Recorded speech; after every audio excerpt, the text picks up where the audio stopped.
It's my feel-good breakfast show.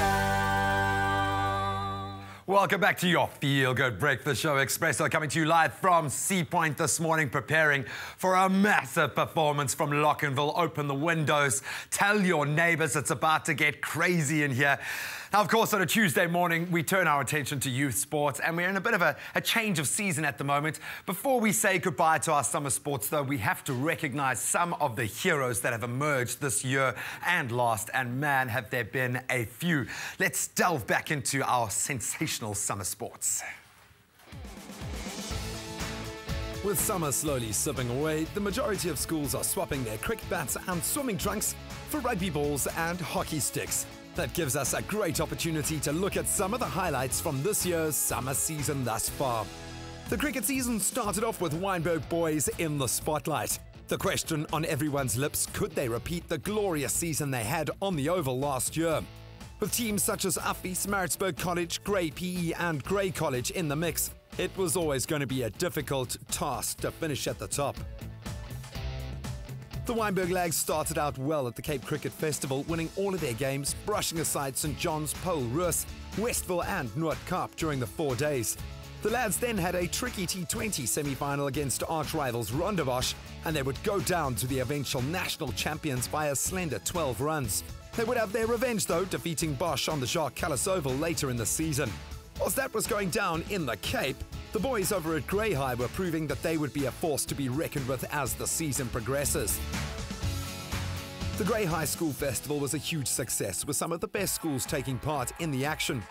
At the end of the 4-day affair, the Port Elizabeth-based side had lost only one of their 4 matches against a very strong Affys outfit. Affys finished as only one of 3 unbeaten sides, along with Rondebosch and Grey College.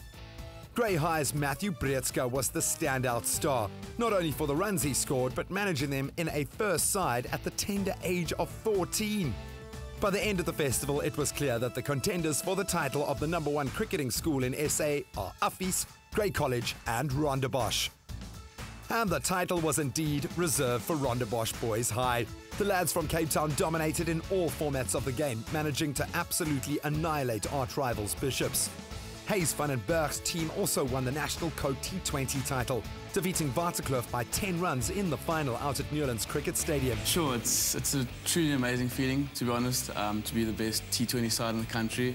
I think we're still ecstatic from it, to be honest. We've really worked hard as a team. I mean, we've played together since last year, September already, pre-season training and all things like that.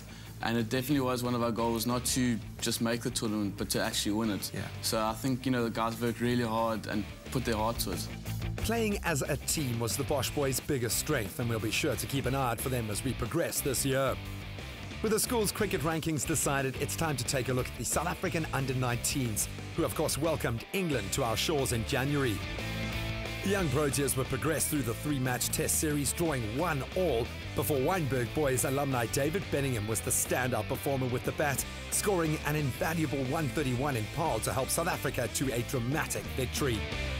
We started off quite slow, which me and him play attacking cricket usually. So it was quite hard at the start, but then as soon as we got in, it got easier. I just feel that it was nice to contribute to the team, because in the first test, in the first innings, I didn't do much. So I'm just glad I could contribute to the team finally. With the test series wrapped up, it was then down to the 5 ODIs, which South Africa absolutely dominated. With an inspired change of Clyde Fontaine coming in to open the batting, the young man from the Cape Cobras was named man of the series after notching up the most runs throughout and standing as keeper for 4 of the 5 matches. It was a hugely successful opening half of the season, with the usual suspects making their presence felt on the cricket fields. Catch us again next Friday when we'll take a look at the water polo season that has just concluded before immersing ourselves in all that is winter sports. Expresso Youth Sport, brought to you by Deep Heat, warms pain away.